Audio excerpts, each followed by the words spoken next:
Halo Cok, tolong Cok, tolong Cok, tolong subscribe channel gua, subscribe, jangan lupa lonceng juga Cok, di like juga ya, please banget, tolong. Udah ya? Oke, langsung ke video, let's go. Halo teman-teman, kembali lagi bersama saya Rehan Adinata di channel Lonsian. Ya, hari ini gua bakal ngomongin tentang yang namanya positif dan negatif. Nggak positif sih, mungkin dampak dari corona terhadap mahasiswa seperti saya. Karena jujur, sejak mulainya kuliah online hari ini, tepatnya di video ini dibuat hari Senin, diberlakukannya kuliah online. Jadi sedikit banyak perubahan dan juga penyesuaian dari dosen maupun mahasiswanya juga. Jadi gue bakal cerita di sini pengalaman pertama gue kuliah online. Jadi guys, seperti yang kita tahu ya, pasti kuliah online kan nggak kampus kan, kampus juga disterilkan, terus nggak ada orang. Jadi hari ini gue itu ada dua matkul. Dua matkul ini mempunyai cara yang berbeda dengan dosen yang berbeda juga pastinya. Jadi hari pertama, matkul pertama itu tadi jam 8 mulai sampai jam 10 itu kami teknisnya pakai cara kayak fit callan gitu. Jadi ada satu matkul kami ada nama webnya, kayak kan kuliahnya di UI itu buat web namanya Zoom. Jadi di Zoom itu sistemnya kita fit call, jadi kita ngelihat dosennya itu jelasin gini depan layar, tapi kitanya juga harus ada di dalam layarnya itu.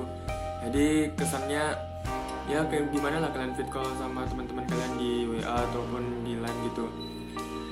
Terus nanti sistem absensi sama aja, kami kan absen, nanti siapa yang join di situ itu yang di absen sama dosennya. Terus tadi yang kedua ada satu matkul lagi dengan sistem berbeda. Ini menurut saya kurang efektif sih, karena ya gak sesuai aja gitu loh. Jadi kami pakai WA, dosennya itu ngirim video di WA, di grup WA kami, terus kasih juga pelajaran apa gitu, kayak asesmen apa lah, terus dikasih tugas, cuman gitu toh. Ya nggak asik sih menurutku, karena kami cuma nonton video dan jujur videonya tuh membosankan banget. Terus setelah video di jalan, kita disuruh ngisi asesmen, disuruh ngisi semacam tugas lah, kayak nge-review apa isi videonya itu. Menurut gue sih itu kurang efektif, karena menurut gue ya apa gunanya sih gitu loh, nggak paham juga, nggak sesuai materi juga sih.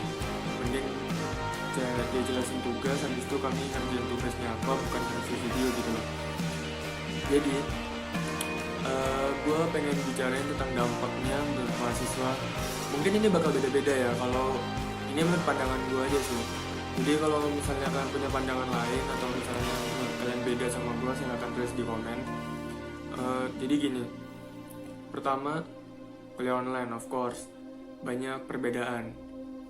Misalnya dampak positifnya itu kan ini masalahnya karena corona kan. Jadi kalau misalnya karena kita ini libur, bukan libur sih, kuliah online, jadi ya gitulah, penyebaran dampak corona ini bakal terhambat gitu loh. Maksudnya nggak terlalu cepat. Misalnya orang ini kesini kan kita nggak interaksi satu sama lain gitu.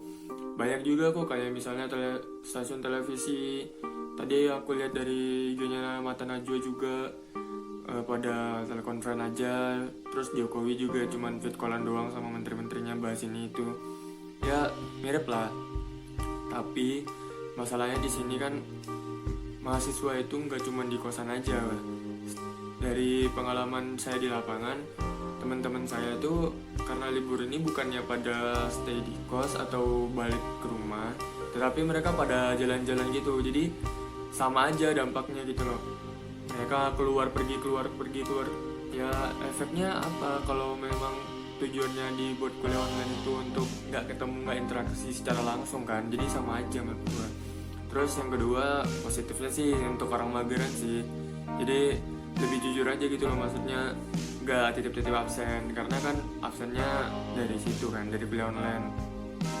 Terus kurang nyaman aja sih menurut gue kalau misalnya kayak gini sistemnya. Mungkin ya karena masih penyesuaian ya, karena hari pertama juga, dari dosennya juga masih mau nyiapin beberapa hal yang belum siap gitu, karena ini kan sistemnya baru, sistem kuliah baru. Jadi ya menurut gue sih harus banyak dari sistem ini yang harus dibenahi agar dari dosennya nyaman, kaminya nyaman juga kan.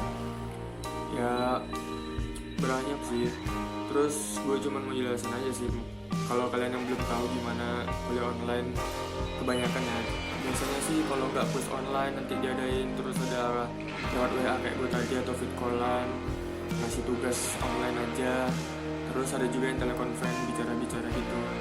Ya menurut gue sih agak gimana ya, agak berbeda sih kalau misalnya kayak gini daripada dulu kuliah offline. Terus saran gue sih untuk kalian mahasiswa, tetap aja stay di kos. Bahaya tuh di mana kita nggak tahu kan. Kadang ada orang yang sebenarnya dia mungkin terjangkit atau ada kena gejala awal dari corona, tapi dia kan nggak mau periksa gitu. Ya agak bahaya, tempat keramaian. Saya tinggal di Jogja kan, ada satu orang bayi yang positif corona, masih bayi, itu dirawat di RSUGM kalau nggak salah. Terus buat kalian yang di luar sana juga kan udah banyak tuh bahaya, mending stay safe, tetap aja di tempat kalian berada, ya keluar paling makan gitu kan. Terus yang balik-balik ke daerah asal, karena di kosan gue sekarang lagi sepi banget, karena rata-rata pada balik ke daerah asal. Kalau menurut gue sih nggak apa-apa sih, lanjut aja. Lagian nggak salah, tapi dihimbau kan nggak usah balik karena takutnya penyebaran bla bla bla.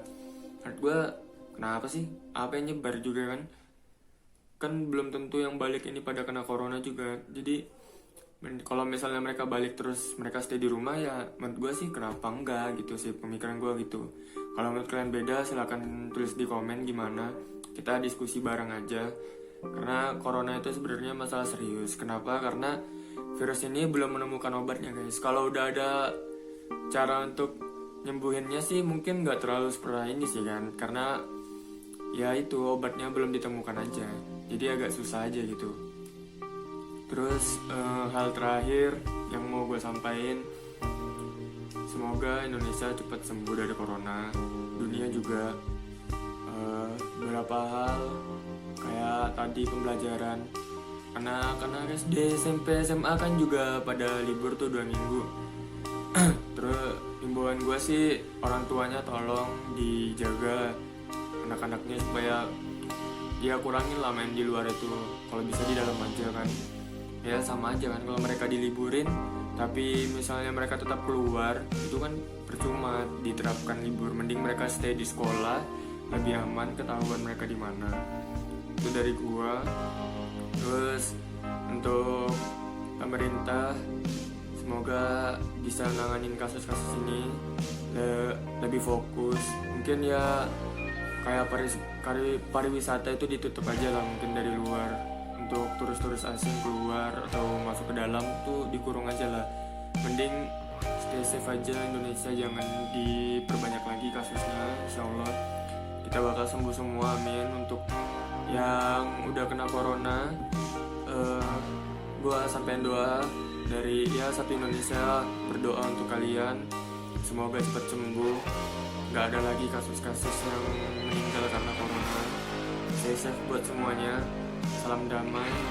Sekian dari gue, dari podcast Bebas Bicara. Hari ini kita bahas tentang corona.